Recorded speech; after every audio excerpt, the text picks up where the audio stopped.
سورہ توبہ پارہ نمبر 10 آیت نمبر 36 میں اللہ فرماتا ہے ان عدۃ الشہور عند اللہ 12 شہرا فی کتاب اللہ یوم خلق السماوات والارض منها 4 حرم ذلك الدین القیم فلا تظلموا فیہن انفسکم۔ اللہ فرماتا ہے کہ بے شک مہینوں کی تعداد عند اللہ، اللہ تبارک و تعالیٰ کے نزدیک 12 شہرا 12 مہینے ہیں۔ کب سے ہیں یہ؟ یوم خلق السماوات والارض، زمین و آسمان کی پیدائش کے دن سے، زمین و آسمان کی پیدائش کے دن سے 12 مہینے چلے آ رہے ہیں۔ اللہ رب العالمین نے ایسے ہی بنایا اس کو۔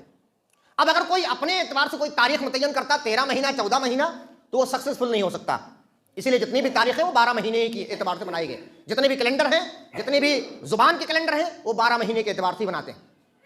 یوم خلق السماوات والارض منها 4 حرم، ان 12 مہینوں کے اندر 4 مہینے ایسے ہیں، 4 مہینے ایسے ہیں جو حرمت والے مہینے، محترم مہینے ہیں 4 مہینے۔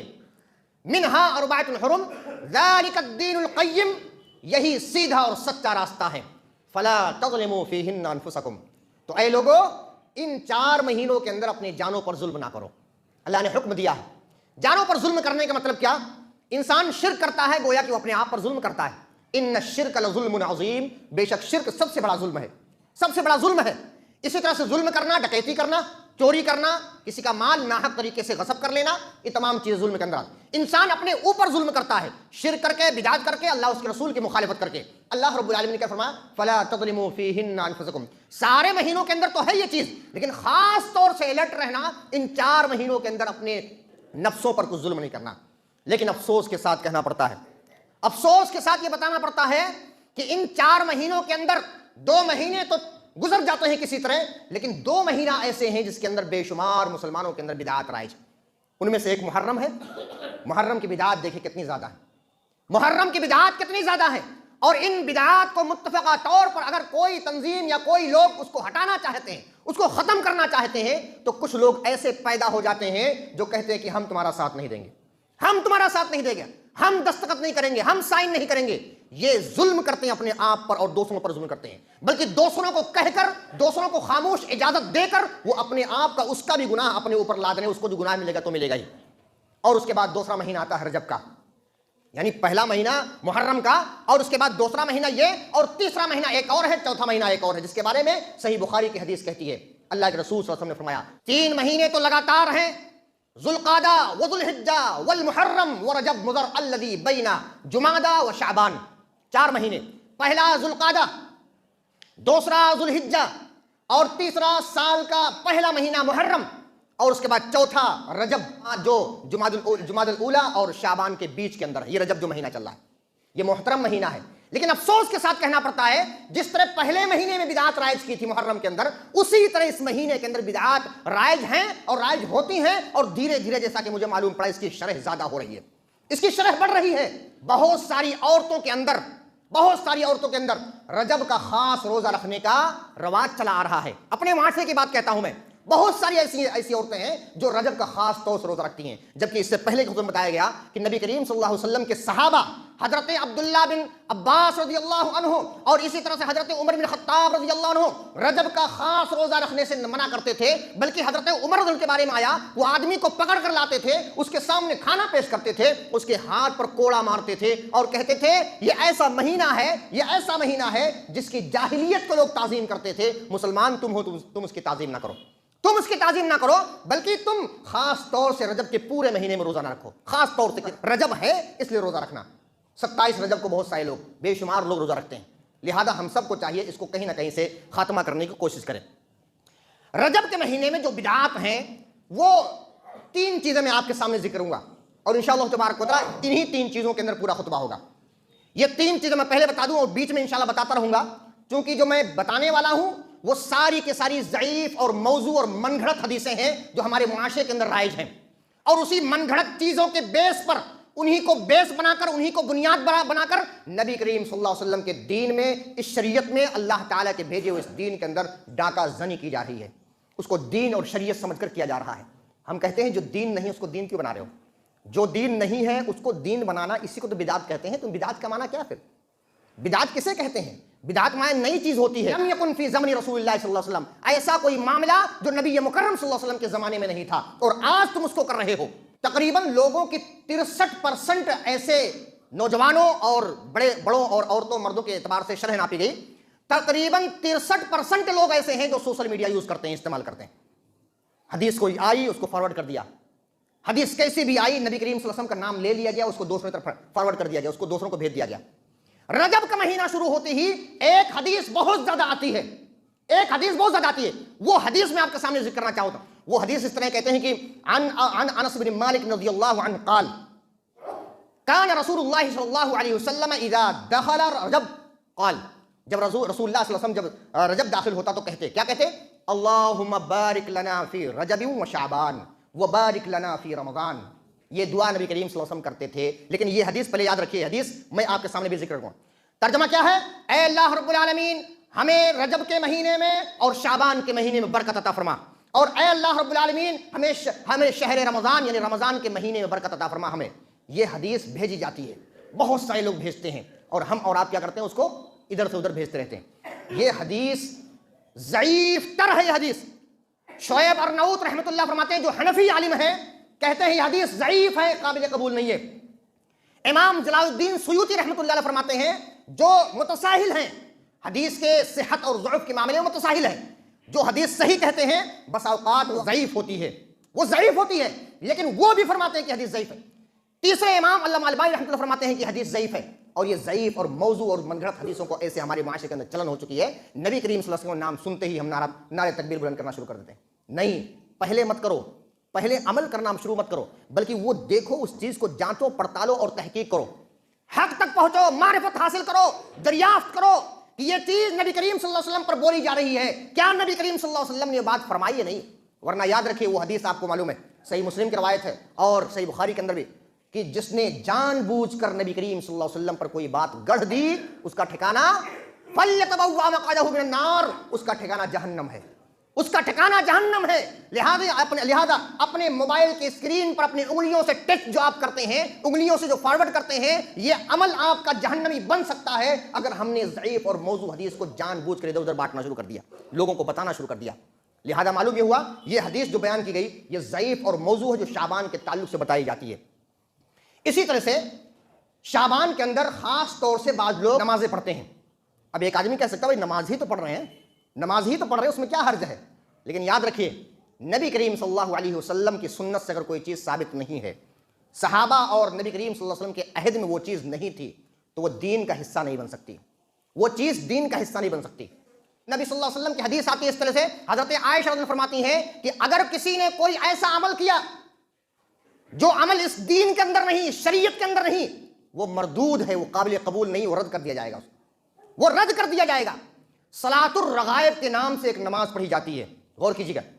ہم چاہتے بھائی ہم تو بہت پہلے سے کتاب و سنت والے ہیں, ہمارے معاشرے کے اندر نہیں ہے, لیکن یاد رکھیے یہ جو چیزیں چلی آ رہی ہے, رسم و رواج انسانوں کے اندر بہت جلدی سرایت کر جاتا ہے, رسم و رواج بہت جلدی. ورنہ اگر رسم و رواج نہیں کریں گے تو پھر ناک کٹنے کا اندیشہ ہوتا ہے, سر جھکنے کا اندیشہ ہوتا ہے. اور اگر آپ نے اور ہم نے لوگوں سے خوف کھایا, ہمارے دل میں لوگوں کا خوف اللہ کے خوف سے زیادہ ہو گیا, یاد رکھیے اللہ کے خوف جیسا لوگوں کا خوف, یہ تو شرک کہلاتا ہے نا, شرک کہلاتا. والذین آمنوا اشد حبا للہ, ایمان والے تو وہ ہوتے ہیں جو سب سے زیادہ محبت کس سے کرتے ہیں؟ اللہ رب العالمین سے کرتے ہیں. لہذا خوف اور خشیت اللہ رب العالمین سے سب سے زیادہ ہونی چاہیے. لیکن بسا اوقات اللہ کا حکم ایک کچھ اور کہتا ہے, لیکن ہم کہتے ہیں لوگ کیا کہیں گے. لوگوں کا ڈر اللہ کے ڈر سے زیادہ ہے. بعض لوگوں کا معاملہ کر رہا ہوں, سب میں نہیں. صلاۃ الرغائب کے نام سے ایک نماز ایجاد کی گئی. صلاۃ الرغائب کا معنی کیا ہوتا ہے؟ ایسی نماز جس کے اندر اللہ تبارک و تعالیٰ اس نماز کی وجہ سے بہت زیادہ عطائیں کرتا ہے, بہت زیادہ نوازتا ہے. صلاۃ الرغائب کا طریقہ کیا ہے؟ دیکھیں ضعیف اور موضوع بات بتا رہا ہوں میں بار بار کہوں گا تاکہ آپ آدھی بات سن کر کہیں جا کر بیان نہ کرنا شروع کر دیں اور آدھی بات سن کر کہیں عمل کرنا نہ شروع کر دیں. پھر میں کہہ رہا ہوں یہ حدیث جو بیان کرنے لگا ہوں یہ موضوع اور من گھڑت حدیث ہے, ایسی نماز بنائی گئی ہے, یہ نبی کریم صلی اللہ علیہ وسلم سے ثابت نہیں ہے. صلاۃ الرغائب کے نام سے ایک نماز بنائی گئی جس کو پڑھنے کا طریقہ بتایا گیا. سنیے, غور کیجیے گا, انسان سن کے فوراً سمجھ جائے گا نہیں یار یہ تو نہیں ہے, ایسا تو نہیں ہونا چاہیے. کہا رجب کے پہلے جمعہ کی رات کو مغرب سے لے کر عشاء کے بیچ میں